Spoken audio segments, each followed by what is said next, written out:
ఇప్పటికీ రాష్ట్ర వ్యాప్తంగా మెజారిటీ మండలాలలో వర్షపాతం చాలా తక్కువగా ఉంది. ఇంకా చాలా డెఫిసిట్ లో మనం ఉన్నాం.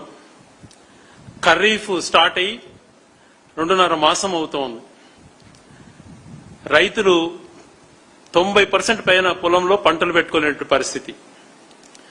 దీనిపైన ప్రభుత్వం ఆలోచన చేసి ప్రతి రైతుకు ఎకరాకు 10,000 ఇన్పుట్ సబ్సిడీ రూపంలో ఏ విధంగా ఇవ్వాలన్నటువంటి ప్రణాళిక రూపొందించుకుంటుంది అనుకుంటే దాన్ని ఏమాత్రం కూడా ఆలోచన చేయకుండా, దాని గురించి ఏమాత్రం చర్చ కూడా జరపకుండా, వర్షాలు పడలేదులే, ఎరువుల డిమాండ్ తగ్గింది, మమ్మల్ని తిట్టే వాళ్ళు తగ్గారు, ఎరువులు లేకపోయినా బతికి బయటపడ్డాం అని తప్పించుకునేటువంటి మార్గంలో మీరు వ్యవహరిస్తున్నట్టుగా కనిపిస్తూ ఉంది. ఎప్పుడు నెలకొన్నటువంటి పరిస్థితులు నెలకొన్నాయి. గ్రామీణ ప్రాంతాలలో వర్షాలు లేక త్రాగునీటికి కూడా ఇబ్బందులు వచ్చే పరిస్థితులు. ఏదైనా పోనీ ప్రజలు ఎన్ని ఇబ్బందులన్నా పడని, మాకు సహజ వనరులు దోచుకోవడమే మా బాధ్యత, సహజ వనరులు లూటీ చేయడమే మా యొక్క విధి విధానాలు, మా సంపద మేము మా ఓన్ సొంతంగా సంపద సృష్టించుకోవడమే మా నాయకుడు చెప్పినటువంటి మాట కాబట్టి మేము దానిపైనే ఉంటామని చెప్పి వివరిస్తున్నారు. ఒక చెయ్యేరు నదికి సంబంధించినటువంటి నది దగ్గరికి వెళ్ళాం. అక్కడ జరుగుతున్న పరిస్థితులు పరిశీలన చేశాక అక్కడ కూడా చెప్పాము, ఇలాంటి పరిస్థితులు జరుగుతున్నాయి, చర్యలు చేపట్టండి అని. అంటే మేము వెళ్తున్నటువంటి కాసేపు అక్కడ ఉన్నటువంటి మిషనరీని దాపెట్టి మేము అక్కడి నుంచి వచ్చిన వెంటనే మళ్ళా మొదలుపెట్టి ఆ చెయ్యేరు సహజ సుందరమైనటువంటి ఆ ప్రాంతంలో ఎంతో మంచిగా ఉంటుంది. ఆ ప్రాంతంలో విచ్చలవిడిగా రాత్రి పగుళ్ళు రోజుకు 150 నుంచి 200 ట్రక్కులు నదీ గర్భం మధ్యలో రోడ్డును ఫామ్ చేసి అక్కడ ఉన్నటువంటి రూల్స్ ఏమాత్రం ఫాలో కాకుండా, అక్కడ సంబంధించి ఎన్విరాన్మెంటల్ క్లియరెన్స్ లేదు, అక్కడ సంబంధించి మైనింగ్ ఆఫీసర్స్ యొక్క క్లియరెన్స్ ఎంత ఇచ్చినామన్నటువంటిది అది ప్రాపర్ గా లేదు. అటవీ చాలా రిజర్వ్ ఫారెస్ట్ ఏరియా, అటవీకి సంబంధించిన అనుమతులు ఏమీ లేవు. మనం కొద్ది కాలం క్రితం చూసాం కేజీఎఫ్ సినిమా అన్నటువంటిది. అంతకన్నా ఘోరంగా ట్రక్కులు రాత్రి బొగుళ్ళు రైతులు అక్కడ రైతులతో మాట్లాడితే వాళ్ళ కష్టాలు ఎన్నో చెప్పుకుంటున్నారు. వాళ్ళ బోర్లు విచ్చలవిడిగా తీసి అవతల పడేసేసి వాళ్ళను భయభ్రాంతులకు గురి చేసి వాళ్ళ పంటలకు నీళ్లు కట్టుకోనియకుండా వీళ్ళకి ఇసుక మార్గంగా దాదాపుగా 20-30 అడుగుల లోతున నది గర్భంలో తోలేసేస్తూ ఇష్టానుసారం రూల్స్ ఏది ఫాలో కాకుండా రాళ్లు బయటపడే పరిస్థితి ఏర్పడింది.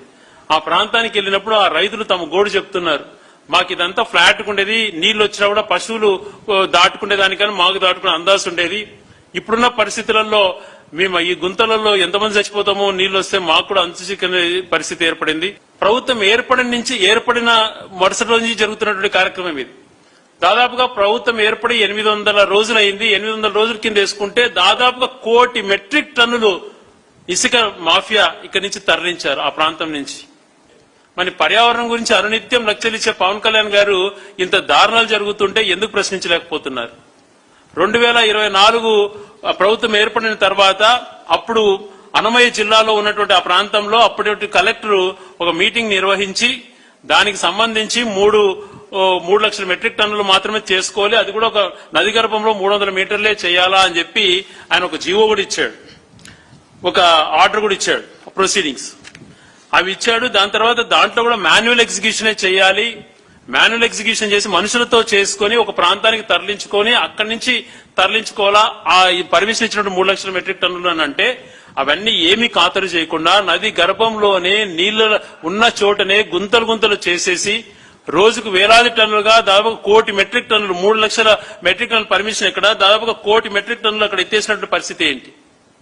సంవత్సరానికి ఒకసారి మళ్ళా కలెక్టర్ వాళ్ళు మీటింగ్స్ జరిపి రెన్యువల్ చేయాలా, అది ఇంతవరకు జరగలేదు. ఇప్పుడు జిల్లా కూడా మారిపి సంవత్సరం అవుతోంది.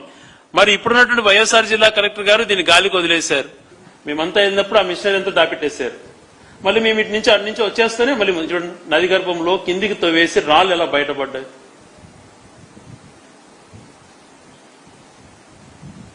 1 కోటి మెట్రిక్ టన్నులు ఈ మాదిరి ఎత్తేసేసి అక్కడ ప్రాంత ప్రజల యొక్క మనోవేదన వినకుండా నీళ్లలో నదిలో కూడా అసలు ఏ రకంగా మరి ఇవన్నీ చూడాలో మరి ముఖ్యమంత్రి గారు తర్వాత పవన్ కళ్యాణ్ గారు వీళ్ళంతా చూడాలి. మీకు తెలిసే జరుగుతుందా? అక్కడ ఏమంటున్నారంటే వాళ్ళకు సంబంధించి మేము వాళ్ళ కోసం చేస్తున్నాం, వాళ్ళకు కూడా దీంట్లో భాగస్వామ్యం ఉందని చెప్తున్నారు అక్కడ స్థానికులు. మరి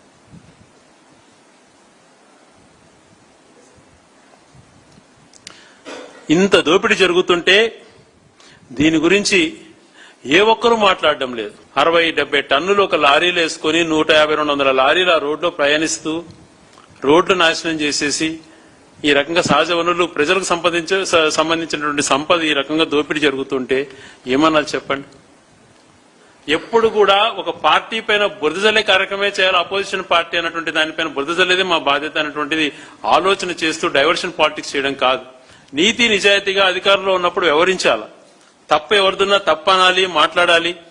ఈ రాష్ట్ర ప్రయోజనాలు కాపాడడానికి మనం ముందడుగు వేయాలి. కానీ తప్పుడు మాటలు మాట్లాడుకుంటూ సంబంధం లేనేటివి తీసుకొచ్చి ఏవో మాట్లాడడం కాదు. వివేకానంద రెడ్డి హత్య గురించి అనేక సార్లు నేను చెప్పా. అయ్యా మేము రెడీగా ఉన్నాం, మా వాళ్ళు ఏ తప్పు లేదు, ట్రయల్ సిబిఐ ఏదైతే ఎంక్వైరీ చేసిందో సిబిఐకి అత్యుతమైనటువంటి సిబిఐ ఎంక్వైరీ చేసింది ట్రయల్ చేద్దామంటే ఆ కేసును ముందుకు సాగనీయకుండా ఊరికి నిందేస్తూ కేస్ స్టడీ అని మాట్లాడుతూ సుగాల ప్రీతి అంశము చేతగాక వీళ్ళు వాళ్ళ ప్రభుత్వంలో అంతకు చంద్రబాబు నాయుడు గారు ఉన్నప్పుడే ముఖ్యమంత్రిగా ఉన్నప్పుడే జరిగినటువంటి సంఘటన అది చేతగాక సాక్షులు తారుమారు చేశారనేటువంటి ఒక డిప్యూటీ సీఎం హోదాలో ఆయన మాట్లాడుతున్నారంటే వీళ్ళకి పరిపాలన తెలుసా అని చెప్పి నేను ప్రశ్నిస్తున్నాను.